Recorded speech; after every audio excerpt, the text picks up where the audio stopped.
Sementara itu, Mikhail memasang ekspresi muram saat ia keluar dari ruang tamu. Berani sekali pria rendahan itu. Dia merasa kesal karena pria di samping Jubilian tadi sempat memelototinya, tetapi ia memilih untuk mengabaikannya karena dianggap tidak sebanding.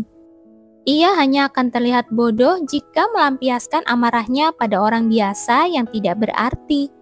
Namun barusan, ketika dia menyadari bahwa perhatian Jubilian tertuju pada pria itu dan bahwa dia menunjukkan berbagai ekspresi saat melihatnya, rasanya seperti hatinya terbakar habis. Itu tidak mungkin benar.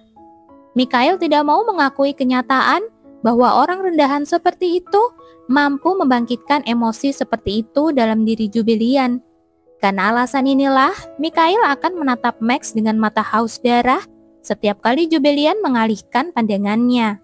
Namun, orang biasa yang sombong itu hanya tersenyum padanya sambil memberikan isyarat memotong leher seolah mengancam akan membunuhnya.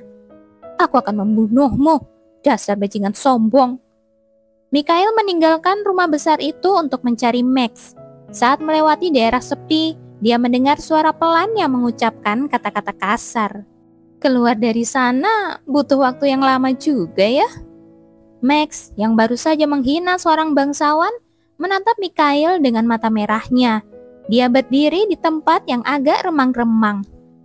"Kau sudah kehilangan rasa takutmu, dasar pria egois."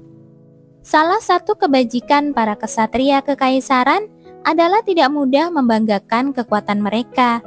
Namun, Mikhail tidak berniat menunjukkan kemurahan hati kepada rakyat jelata yang baru saja memberontak terhadapnya. "Seharusnya tidak apa-apa jika aku hanya mematahkan lengannya saja, kan?" Mikhail yang hendak bergerak setelah menemukan alasan yang tepat untuk menghukum pria ini, tersapu oleh pukulan kuat dan langsung dicengkeram kerah bajunya. Itu terjadi sebelum ada yang menyadarinya. Apa yang baru saja dia lakukan? Wajahnya sedikit mengerut saat dia mencoba memahami apa yang sedang terjadi. Dia berteriak saat tubuhnya terbanting ke tanah. Mikhail berusaha sekuat tenaga untuk bangkit dari keterkejutannya yang tiba-tiba saat bayangan panjang menyelimutinya. "Seperti dugaanku, merangkak memang cocok untuk orang-orang rendahan," kata pria itu dengan suara dingin. Ada sesuatu yang mendekati kegilaan yang membayangi di dalam mata merahnya yang sedikit melengkung. Mikhail menatap Max dengan kaget. Dia sebelumnya mengira Max hanyalah seorang playboy tampan karena ekspresinya yang acuh tak acuh.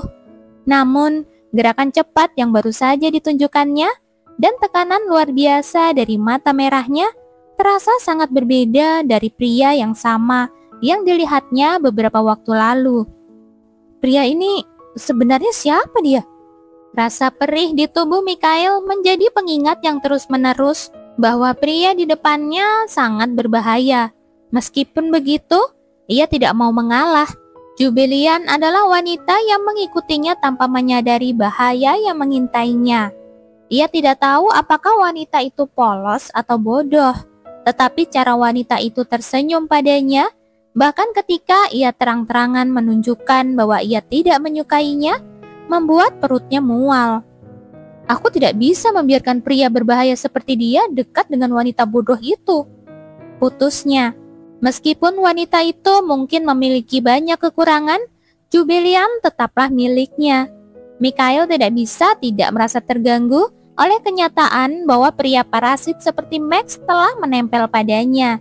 Dengan alasan ini, Mikhail buru-buru berdiri dan melotot padanya. "Kamu, siapa kamu?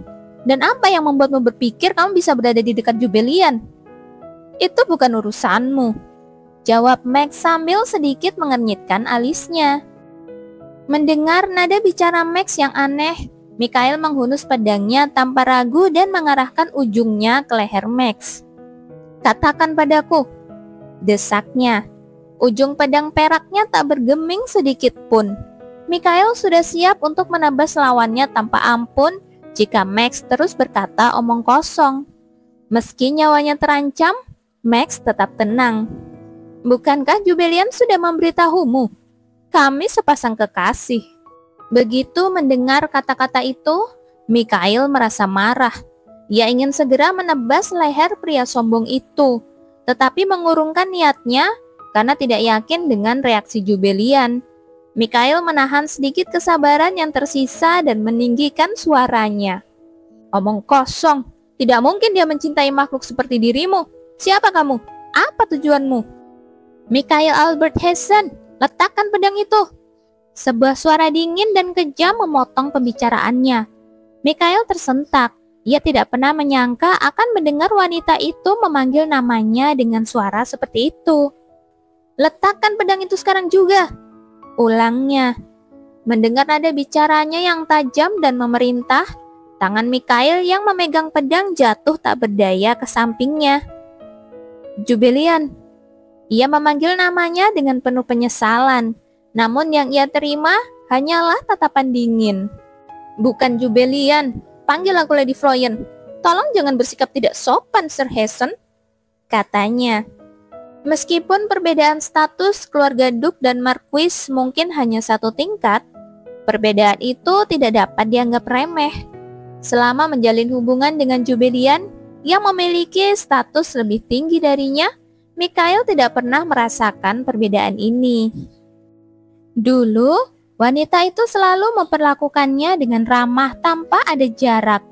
Namun, kini ia dengan jelas melihat perbedaan status mereka setelah Jubilian menarik garis tegas di antara mereka. Maafkan saya, Lady Floyen, kata Mikhail. Jauh di lubuk hatinya, ia berharap Jubilian akan mengatakan bahwa itu hanyalah kesalahpahaman dan memperbaiki sikapnya. Namun, yang ia dapatkan hanyalah pertanyaan dingin. Kenapa kamu mengarahkan pedangmu pada kekasihku? Tanyanya dengan tenang, sambil menatap Mikhail dengan mata biru seperti danau yang tenang. Meski sering menganggapnya merepotkan, Mikhail selalu berpikir bahwa mata Jubilian sangat indah. Cepat jawab, perintahnya. Tetapi sekarang, dia tidak dapat menahan diri untuk tidak terkejut melihat permusuhan dan kurangnya simpati di matanya. Lady, Mikhail membuka mulutnya untuk mencari alasan, tetapi Jubilian memotongnya dengan suara tajam. Seorang kesatria kekaisaran bisa begitu mudah mencabut pedangnya. Jika ayahku tahu tentang ini, dia akan kecewa, katanya dan berjalan melewatinya menuju Max. Kau baik-baik saja? Tanyanya pada Max dengan nada hangat. Mikhail tidak percaya bahwa wanita itu adalah orang yang sama yang baru saja berbicara kasar padanya. Saat menatapnya, ia dapat melihat bahwa mata Jubilian kini dipenuhi kehangatan. Max, aku sudah bilang untuk menunggu dengan tenang, lanjutnya. Aku merasa sesak di sana karena ruangannya terlalu kecil, keluh pria itu.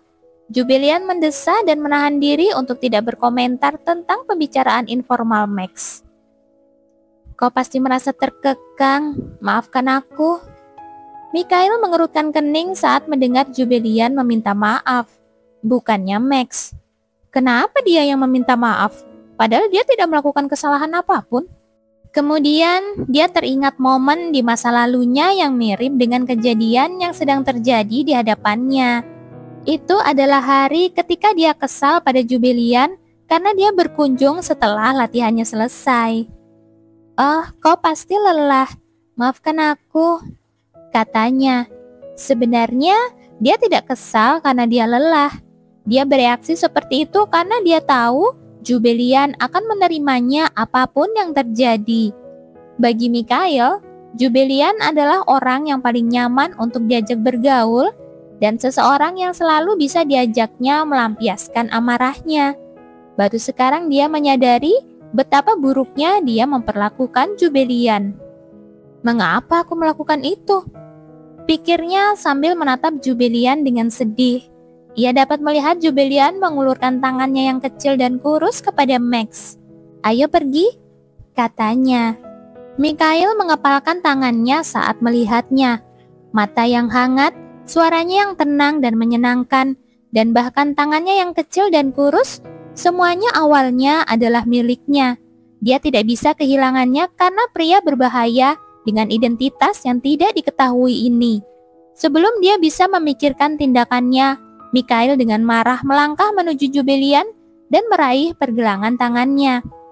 "Jubilian, kita perlu bicara." Dia memegang pergelangan tangan rampingnya dan mencoba menariknya pergi ketika pergelangan tangannya dicengkeram dengan kasar. "Lepaskan," kata pria itu. Matanya dipenuhi dengan nafsu membunuh. Mikhail merasa tercekik oleh tatapan pria itu. Kekuatan cengkramannya yang tampaknya dapat mematahkan lengannya lebih seperti cengkraman binatang yang sedang marah daripada manusia. Beraninya seorang rakyat jelata. Mikhail mencoba melepaskan tangan Max, tetapi anehnya, tangan Max tidak bergerak sedikit pun. Dia hendak meledak dalam kemarahan ketika Jubilian berbicara. "Hentikan, Max!" Mendengar kata-kata yang membuatnya patah semangat, Max segera melepaskan pegangannya. "Kenapa?" tanyanya pada diri sendiri.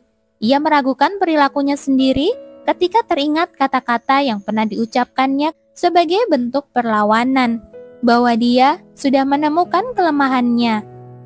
Kemudian rasa penolakan pun menyelimuti dirinya. "Aku punya kelemahan? Tidak mungkin." Max tidak pernah kalah dalam perang, dan karena itu dia menganggap dirinya sempurna dan tanpa celah. Wajar baginya untuk merasa jijik dengan kata kelemahan. "Tidak mau," katanya. "Kumohon, Max, jika kau terus bersikap seperti ini." Jubilian mendesah. Saat Max menatap matanya yang tenang namun hangat, ia merasa rileks. "Baiklah." Akhirnya dia melonggarkan cengkramannya yang hampir meremukkan lengan Mikhail. "Terima kasih." Jubilian tersenyum padanya. Mengira senyum itu ditunjukkan padanya, sudut bibir Mikhail terangkat. Ya, seharusnya memang begini. Apapun yang dilakukannya, Jubilian akan selalu berada di pihaknya.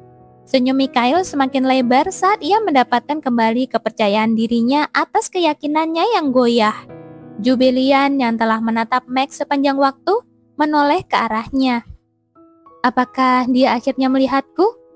Dia menanti dengan gembira. Namun, kebahagiaannya segera hancur saat ia mendengar apa yang dikatakannya selanjutnya. "Lepaskan tanganmu dariku, Mikhail Albert Hessen." Mikhail merasa hatinya seperti dipotong menjadi ribuan keping oleh kata-kata kejamnya.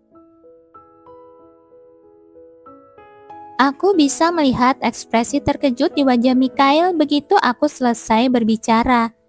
Wajar baginya untuk bereaksi seperti itu karena aku selalu menghormatinya di masa lalu.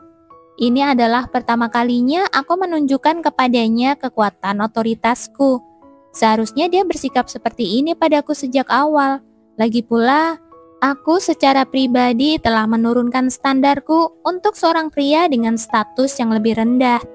Sekarang tidak ada lagi alasan bagiku untuk terus menunjukkan kemurahan hati kepadanya karena aku memiliki status sosial yang lebih tinggi sebagai putri seorang duk. "Bukankah aku sudah bilang padamu untuk melepaskannya? Apa kau tidak mendengarku?" tanyaku pada Mikhail. Akhirnya dia melepaskan tanganku tanpa keberatan. Aku mengerutkan kening padanya saat aku menyentuh pergelangan tanganku yang lembut. Melihat bagaimana dia meninggalkan bekas merah, sepertinya tanganku akan memar. Dia benar-benar menyebalkan, pikirku dengan kesal, karena aku merasa bersalah atas apa yang kulakukan padanya di kehidupanku sebelumnya. Aku berusaha bersikap baik padanya semampuku. Tapi tidak ada alasan bagiku untuk terus melakukannya jika dia hanya akan bersikap tidak peduli padaku. Menyentuh orang lain dengan paksa tanpa persetujuan mereka adalah tindakan kekerasan. Kuharap kau tidak melakukan ini kepada siapapun selain aku, kataku dengan berani. Aku kemudian teringat bahwa Max telah mencengkram pergelangan tangan Mikhail seolah-olah ingin melukainya beberapa saat yang lalu. Karena Max melakukan sesuatu kepadanya, aku akan menganggapnya impas. Namun, karena apa yang telah dilakukan pacarku kepadamu, aku akan memaafkan kekasaranmu. Lanjutku sambil mendesah. Saat mendengar kata maaf, dia mengangkat kepalanya. Apa tujuannya mengabaikanku sekarang? Dulu kau bilang kau sangat mencintaiku. Ucapnya dengan nada muram. Aku jadi agak bingung dan mengerutkan kening mendengar kata-katanya. Tunggu, bukankah lebih baik jika aku berpura-pura tidak mengenalnya? Pada titik ini, aku tidak tahu apakah layak untuk membalas kata-kata tidak logisnya. Mikhail menyeringai melihat ekspresiku yang tercengang. Apa mungkin kamu mencoba menarik perhatianku? Perubahan sikap macam apa ini? Dia bahkan bukan bertingkah konyol lagi. Malahan, kupikir dia sudah gila. Aku tidak tahu kenapa dia melakukan ini padaku. Tingkah lakunya yang tiba-tiba aneh mulai membuatku pusing. Tetapi aku segera kembali berpikir jernih ketika aku mengetahui penyebab di balik tindakannya. Oh, begitu. Dia mungkin paranoid karena aku menguntitnya selama 2 tahun terakhir. Agak disayangkan, tetapi jika aku membiarkan semuanya seperti apa adanya, dia mungkin akan terus mencari-cari makna aneh di balik perilakuku di masa mendatang. Akan kujelaskan ini padamu. Aku tidak tertarik lagi padamu. Aku berbicara padanya dengan sopan karena kasihan, tetapi aku dengan jelas menyatakan ketidaktertarikanku. Ini seharusnya sudah cukup, kan? Aku pikir aku sudah menyelesaikan kesalahpahaman itu, tetapi bertentangan dengan keyakinanku. Dia berteriak sementara wajahnya berubah kesakitan. Kau bilang kau mencintaiku. Apa yang dia katakan adalah fakta yang tidak bisa disangkal. Jadi aku mengangguk mendengar perkataannya. Iya, dulu aku mencintaimu. Dia menatapku dengan ekspresi aneh, seolah-olah bertanya-tanya apakah aku akan berubah pikiran. Aku bisa melihat pipinya yang sedikit memerah dan matanya yang ungu. Jika aku memikirkannya, aku mungkin bisa mengetahui apa yang sedang dipikirkannya. Jika aku menjadi diriku di masa lalu, aku mungkin akan menaruh harapan. Tapi semua itu tidak penting sekarang. Aku sudah mengakhiri hubunganku dengannya. Tapi sekarang tidak lagi. Aku mendekati Max yang sedang menatap kami dengan cemberut. Ayo pergi, kataku. Tetapi dia tidak bergerak sedikit pun. Dia mungkin merajuk karena aku menyuruhnya melepaskan pergelangan tangan Mikhail. Aku mengunci lenganku dengan lengannya dan berbicara dengan lembut seolah menenangkan anak kecil. Aku akan memberikanmu kue, jadi jangan marah padaku, oke? Pada saat itu, dia tersentak dan menggerakkan lengannya agar lebih mudah bagi kami untuk bergandengan tangan. Apa dia ingin sekali makan kue? Dasar pria yang sederhana. Aku tersenyum padanya lalu melirik Mikhail dan membuka mulutku. Mulai sekarang, jangan coba-coba berbicara denganku lagi. Aku tidak ingin terlibat denganmu lagi. Kataku tulus, lalu mulai berjalan menuju kereta kuda. Kue apa yang harus kita makan hari ini ya? Lama setelah keduanya menghilang dari pandangannya, Mikhail tetap berdiri di sana tanpa sadar. Dia tidak mencintaiku lagi. Tubuhnya bergetar karena marah dan merasa dikhianati saat dia mengingat ucapan mengejutkan itu. Sulit dipercaya bahwa mulut yang dulu membisikkan kata-kata cinta di telinganya telah mengucapkan omong kosong seperti itu. Mata Mikhail berbinar saat dia mengepalkan tangannya. Jangan konyol, aku tidak pernah menyetujui permintaanmu. Tiba-tiba, sepasang jari ramping melingkari pergelangan tangannya. Mengira itu Jubilian, Mikhail menoleh, tetapi mengeraskan ekspresinya saat dia melihat siapa orang itu. Anda baik-baik saja, Tuan Mikhail? Tanya Veronica. Mikhail merasa kesal melihat Veronica muncul. Jangan sentuh aku, kau menyebalkan. Gerutunya dan mendorong Veronica dengan kasar. Veronica menatap punggung Mikhail dengan tidak percaya.